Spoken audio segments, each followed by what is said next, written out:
My name is Michael, a 30-year-old man. Currently, I work hard every day as a company employee. I'm busy, but I love my job, so I've always been focused on work from morning till night. Now I can have 3 meals a day, but growing up in a single-parent household, we were quite poor, and as a child, I often couldn't eat properly. The only decent meal I had was the school-served lunch, but that was only until elementary school.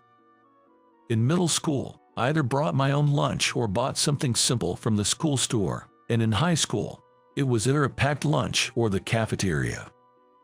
I attended a private high school as a scholarship student, so we didn't need to pay for my tuition fees. I was fairly smart, so I applied to a prestigious private high school as my first choice. By scoring high enough, I was able to attend as a scholarship student without paying tuition fees. So, I never had to pay for high school. When I got accepted into high school, my mom was so happy she cried. Most of the students at my private high school were from the middle class or wealthy families.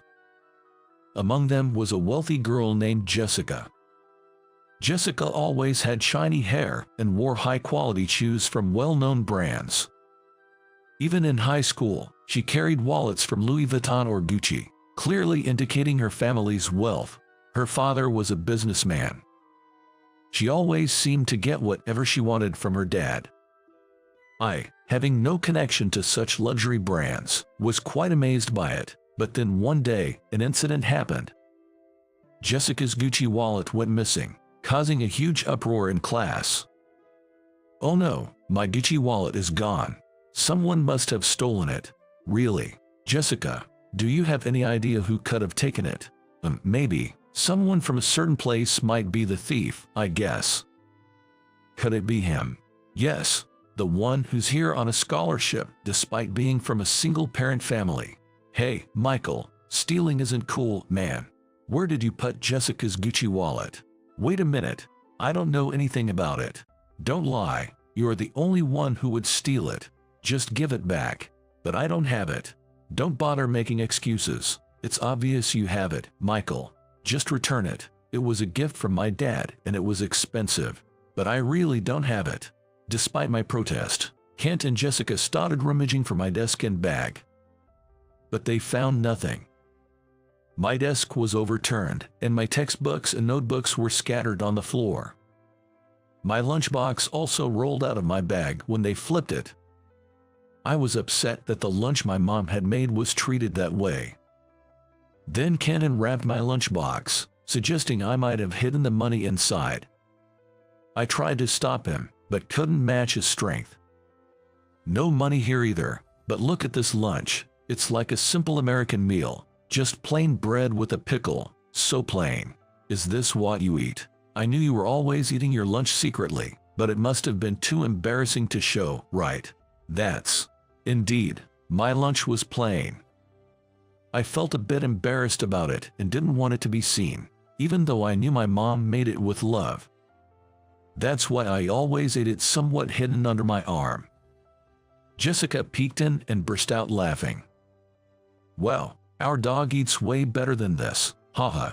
No wonder you're so skinny and scrawny, eating stuff like this."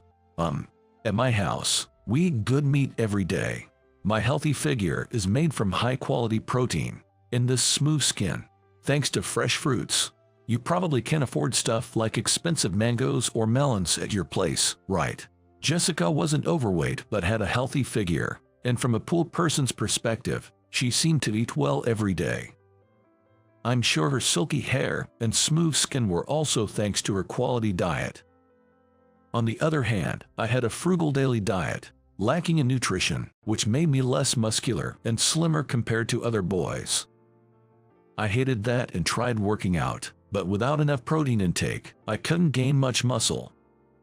In my house, we only had meat on special occasions, so Jessica's daily meaty meals were something to envy. But I didn't envy her character. I didn't want to be like Jessica.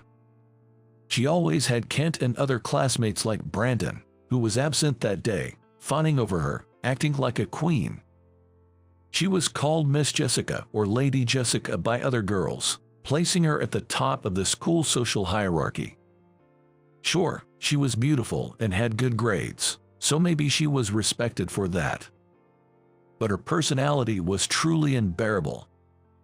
Eventually, it turned out Jessica had shoved her wallet in the back of her locker, proving my innocence. But neither Jessica nor Kent apologized for suspecting me. I thought they should have at least said sorry for treating me like a criminal, but I kept quiet because it was too much trouble. High school passed in a flash. The beautiful and brilliant Jessica went on to a famous private university. I also became a college student. I entered university on a scholarship, so I graduated with a considerable debt. Still, I wanted to study at the university, and my mom wished for it too. My mom had wanted to attend a community college, but her father opposed it, so she couldn't. Back then, some people thought women didn't need education, but my mom wanted to get many qualifications at a community college. She graduated from a general high school and didn't get any certifications like bookkeeping during her time there. She often lamented that if she was going to work right after high school anyway, she should have attended a vocational school. Well, that would have led directly to a job. And there might have been more demand for vocational school graduates than those from a general high school. Because she graduated from a general high school without any specific qualifications, my mom only had part-time jobs after graduating. My parents split up due to my dad's infidelity, and my mom didn't receive any child support. My dad went on to have another family, prioritizing them over us. I vowed never to become a man who makes his wife cry if I ever had a family in the future. To me, my father was no longer worthy of being called dad.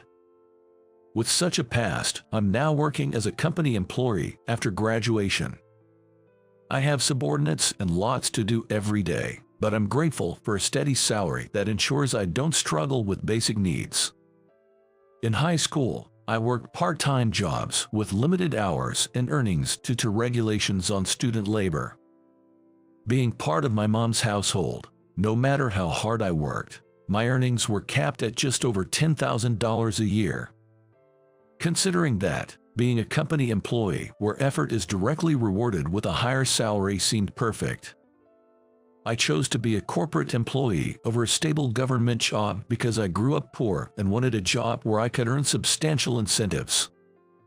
In my company, salespeople receive incentive pay, making our efforts visibly rewarding. Well, time to wrap up for today. I'm totally beat. Having worked overtime for a while, I decided to keep it short that day and head home. When I checked my mailbox at home, I found an invitation to a high school reunion from a classmate. We weren't particularly close, nor did we have a bad relationship, but it turns out we attended the same university. We became acquaintances enough to exchange Christmas cards since he mentioned getting married right after graduation. So, he obviously knew my address. I had sent wedding gifts, housewarming gifts, and baby shower gifts, and he had reciprocated. Well, he's not a bad guy. It was just a sort of camaraderie among classmates. I wasn't keen on attending the reunion, but there was someone I was curious about. I had always had a crush on a high school classmate, Sophie. Even though I was poor and disliked by many, Sophie never looked down on me. In late June, during the early summer, I fell on my way home from high school. Sophie, who happened to be on the same route, stopped by a convenience store and bought me a sports drink. "Here, drink this. You've looked pale for a while now. Could you be suffering from heat stroke?" Heat stroke. It's only June, but it's been really hot this year, and we had gym class today, right? Maybe you're not getting enough fluids, and you need some salt too. Yeah, I drank water, but I might have forgotten about the salt. When you drink water, it's important to take in salt too. That's why sports drinks are best for heat stroke. Ideally, you should have oral rehydration solution, but the pharmacy is too far. Oh, I see. Licking salt or eating pickles is good too. Pickles contain citric acid, which helps with fatigue recovery. I eat one pickled plum every day. You know a lot. Did someone teach you? It's wisdom from my grandma. Well, she was a nurse, so she knows a lot. I see. Thanks for the drink. I'll pay you back next time. At $1.40, right? No, don't worry about it. I bought it because I wanted to. Don't mind it. But when you get home, cool down the places with big veins, like your neck, underarms, or the groin area. Okay, got it. Thanks for the advice. At that moment, I found myself really liking Sophie. She was an unassuming presence in the class, wore glasses, and had a quiet demeanor. She spent her breaks reading books, so I think she was a literature girl. I remember catching a glimpse of her reading a challenging book before. It was a book by Michel Foucault, but it was so complex that I was totally lost.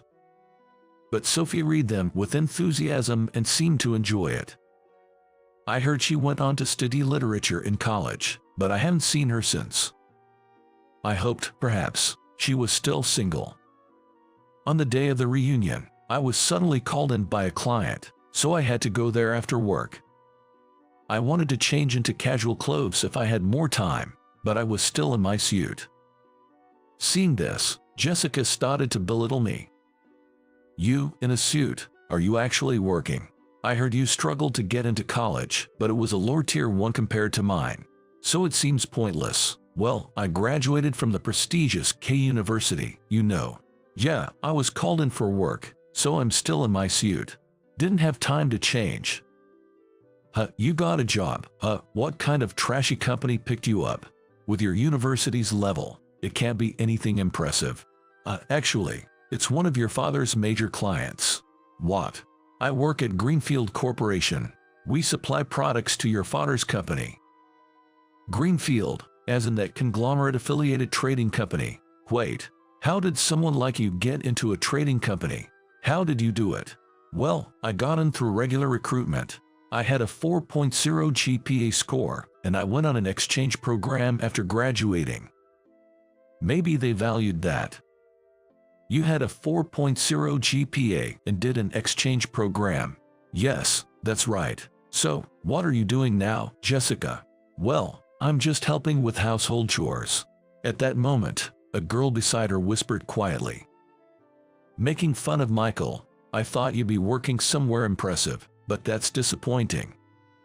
What? Who are you, anyway? Don't you recognize me? I'm Sophie. What? You're that gloomy and plain Sophie. It turned out this girl was Sophie. She had changed so much since high school. She seemed like a completely different person. Sophie had grown her hair to her shoulders, adding a gentle wave. Her makeup emphasized her already beautiful features, transforming her into a stunning woman. Even in high school, I admired her sharp, beautiful eyes visible behind her glasses. But I was surprised how much a person could change without glasses. Her eye makeup really transformed her appearance. Jessica, now outshone by the beautified Sophie, seemed to be at a loss for words. It's such a waste for someone who graduated from a prestigious university to not even help with their father's business. Well, it's none of my business, and I don't care anyway. What are you talking about? I don't want to hear that from you. I'm preparing to become a bride, so I'm learning household chores from my mother. Learning household chores at this age, wouldn't it have been better to learn them earlier? I mean, most people can handle household chores by middle school. I'm thoroughly learning household chores to make a good marriage. I want someone who earns more than my father. Maybe with an annual income of $1 billion. Haha, Jessica, you should face reality. Guys earning $1 billion a year are usually already married. What? Who are you? I'm Kent. Guys earning $1 billion a year. Chances are they're already married. Jessica, you might still think you're all that, but we're 30 now. If you're serious about getting married, you'll have to make some compromises. You used to be on my side. Why would you say such things? It's just painful to watch. Everyone's got jobs or families, and then there's you, saying whatever you want. It's kind of pitiful. Brandon, you're terrible too. I've worked hard, attending cooking classes, learning makeup, going to matchmaking parties. It's just not the same. Brandon, you're the worst. Where do you work anyway? You were just fooling around in high school and college, right? I'm a national public servant. Just happened to be free to come here. I'm usually super busy. A national public servant. Yeah, I work at the Ministry of Foreign Affairs. And what about you, Kent? I'm a doctor. Dropped out of college, traveled from Africa to Asia, then re-entered medical school. Now I'm finally a doctor. You, a doctor? I was surprised that Kent and Brandon, who weren't great students in high school, had such respectable careers. Humans can change unexpectedly. Oops, gotta go. I'm an anesthesiologist, so I get called in for surgeries often. Wait a minute. See ya. Oh, and Michael, sorry for the stuff I did in high school. I've regretted it ever since and wanted to apologize. I couldn't find your contact info, though I later found out Ethan knew it. Yeah, Ethan and I went to the same university and kept in touch. Keep up the good work. Not medical advice, but take care of yourself. Thanks, you too, Kent. Don't neglect your health. Kent had to leave due to being called in. I thanked Ethan for inviting me to the reunion. If it weren't for him, I wouldn't have seen how much Sophie had changed. When I thanked him, Ethan said, "Go for it."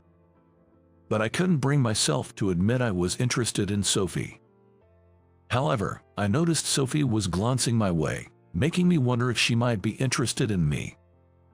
Whoa, I'm drunk. If I drink any more, I won't wake up tomorrow. Where's my phone? What? This isn't my phone.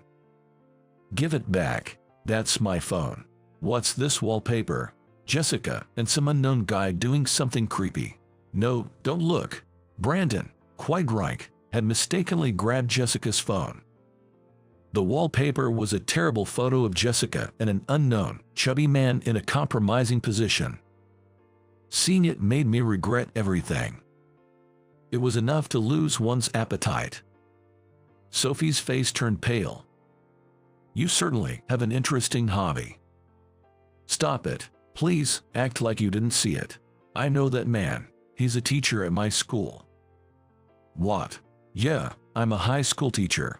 That's Mr. Thompson, another teacher. It's strange how connections work, isn't it? Wait, you're not going to tell Mr. Thompson about this, right? Maybe I should spill the beans to Mrs. Megan Thompson, who's also a teacher. No, please don't. Sophie had become a high school teacher. She was always quite studious and serious, so it seemed fitting for her. And this man was her colleague at the school. Some teachers get into the profession for the wrong reasons, including inappropriate behavior towards students. At my private high school, where the rules were strict, there were quite a few affairs among the teachers. Teachers are often thought of as saintly figures, but the reality might be different. Just like any other group of people, there are serious and dedicated ones, but there are also those who are not. Jessica screamed and snatched back her phone. If you apologize to Michael, I won't mention this to anyone. What do you say? All right, I understand. Then apologize for what you said earlier. Michael, I'm sorry for belittling you and for talking behind your back in high school. Please forgive me, I'm begging you. All right, I get it. It's okay now. Then I'm leaving. I'll leave the money here. With that, Jessica hurriedly left. A drunk Brandon was a bit annoying, but it was different from high school. He no longer ridiculed me, just a bit of a nuisance. Suddenly, Brandon received a call from his boss, apparently needing to return to work immediately. I used to think public servants had it easy, but those in career positions like Brandon are different. Having passed the National Civil Service exams, Brandon must have studied hard. Unfortunately, I've been drinking, but I need to return to work. Might not get home until the middle of tomorrow night. That stuff. Aren't you going to break down? My blood pressure's already rising. I really need to watch my health. Haha. Don't say scary things like that. Be careful. I'm heading out too. I used to fool around with Kent in high school, but looking back, it was too much. You, though, you're amazing. From a poor family to college, studying abroad, and now a trading company, right? Haha, you're still better in languages, Brandon. Well, I'm in the Ministry of Foreign Affairs, so I can manage Chinese, but my specialty is Japanese. My Chinese isn't that great. Don't be modest. Getting into the Ministry of Foreign Affairs isn't easy. Take care, Brandon. Later, Brandon sobered up quickly after the call. Busy people always need to be ready to respond at any time. I'm in the same boat. I work for a trading company, and I'm constantly bombarded with communications. I deal with overseas businesses, so my work phone gets emails non-stop from morning till late at night. There's a time difference, but the other side doesn't really consider that, and urgent messages are often marked with ASAP. ASAP stands for as soon as possible, meaning I need to reply or respond as quickly as I can. So, whenever I see ASAP, I reply, no matter how tired or exhausted I am. In exchange, I receive a decent salary, so I have to do my job properly. After the reunion, Sophie and I walked towards the same train station. But then it started to drizzle, so we decided to take shelter from the rain. The station was a bit far, and we were at a convenience store. The drizzle turned into a downpour, and waiting it out seemed less practical than buying an umbrella. If it keeps up like this, buying an umbrella might be quicker than waiting for it to stop. True, we don't know when it'll let up. It was cloudy today, but I didn't expect it to rain this much. Let me go buy an umbrella. Should I get one for myself too? Oh no, it looks like there's only one left. Someone else must have bought the others. Oh, then you use it, Michael. I can wait until the rain stops. No way, we should share it. Okay. Sharing an umbrella felt a bit awkward at our age, but it was the only one left at the store. So, our only option was to share the one umbrella. I certainly didn't want to get completely drenched on my way home, and I absolutely didn't want Sophie to walk in the pouring rain either. We'd get a bit wet, but it was better than getting soaked separately. There was a convenience store at the station, so we could buy another umbrella there. As we walked, Sophie suddenly grabbed my arm, which startled me. But then there was a clap of thunder, and it seemed she grabbed me out of fear. When I was little, I got stuck in a closet while playing hide and seek. Really? Yeah, there was this loud boom. It was thunder striking nearby. Since then, I've been scared of thunder. Kind of a trauma, I guess. It's embarrassing at 30, thinking back to being stuck in that small space with loud noises around me. I thought you weren't the type to do such things. Like, you seem too well behaved for that. Actually, I did some naughty things, like smearing my mom's lipstick all over my face or burying my sister's shoes. I get the lipstick part, but burying shoes, what's that about? I used to think that if you bury something, it would grow, so I buried my sister's shoes in the garden, thinking new ones would grow. I was about 4 then. It's silly now, but I thought it was a cute prank. That's quite an imagination. I'm not sure if I've become more sensible, but now I'm a working adult. Being a high school teacher, I often hear that high school students are almost adults, but that's not quite true. They still have a bit of a child in them. That's why they have such rich imaginations. I get moved to tears by their plays during the school festival. By the way, Sophie, you wrote a script for the cultural festival, right? It was incredible. I always thought you had a talent for writing because you read so much. Thank you. Hearing you say that makes me happy. I'm glad I became a language teacher. Sophie always seemed so composed and intellectual to me, but knowing she had a mischievous childhood was a pleasant surprise. I might be the only one who knows these sides of her. She wasn't very talkative about herself in high school and seemed to prefer being alone. But she helped me when I was on the verge of heat stroke and explained things to me, so she's not averse to people. she's just not the type to share everything about herself. So, I was really happy when she shared her childhood stories with me. I felt special, like I was the only one who knew everything about Sophie. At the station, I bought another umbrella for Sophie. Then we parted ways, boarding trains in opposite directions. Before that, Sophie and I exchanged contact information.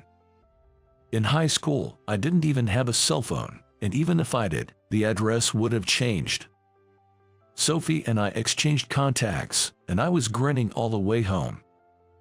A little while later, I received a message from Sophie saying thank you for today on my phone, and I replied immediately. Afterward, we started finding time to contact each other. My work is busy, so I have limited time for calls, but talking to Sophie is always comforting. Thoughts of dating and marriage kept popping into my head. I'm already 30 and want a girlfriend. Curious about family life, I contacted Ethan, who married early and has a big kid now. After talking about it, I was teased with "you haven't confessed yet," which finally pushed me to make the decision to confess to Sophie. 3 months after the reunion, Sophie and I met again. Today, she had straight long hair, not curled like before. Her makeup was subtler than before, but she was still beautiful.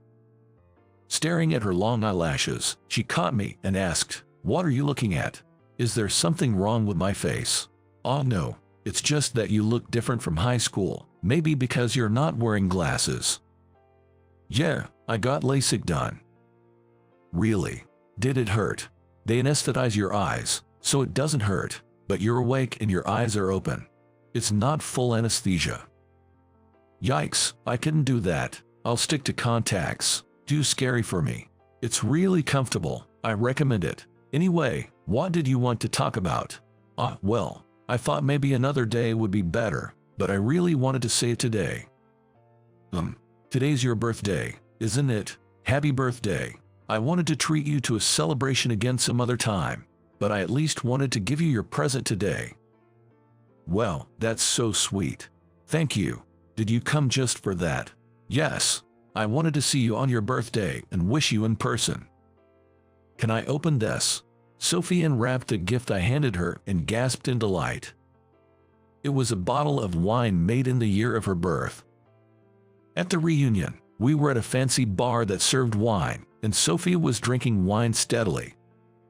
She didn't even get flushed despite drinking quite a bit, and when I asked her later, she said she loved wine and had a high tolerance. So, I chose this as her present, and she was thrilled. "Sorry for the heavy gift. I was thinking of sending it to your house." "No, thank you. I'm so happy. I just bought some nice cheese recently." "Hey Sophie, I have a favor to ask." "What is it?" "What I really wanted to say is, would you consider dating me with marriage in mind? Are you? I'm hoping we can start a serious relationship. I have deep feelings for you, Sophie." "Michael, thank you. I'd also like to date seriously and think about the future." "Really? That's wonderful. So, we're officially a couple now." "Yes, we are. Nice to meet you again, in a way." And that's how we officially became a couple. After a year of dating, we happily got married. Brandon and Kent, who used to hassle me but had since reformed, attended the wedding. Ethan, who was also at the same university, came too, and I was really happy.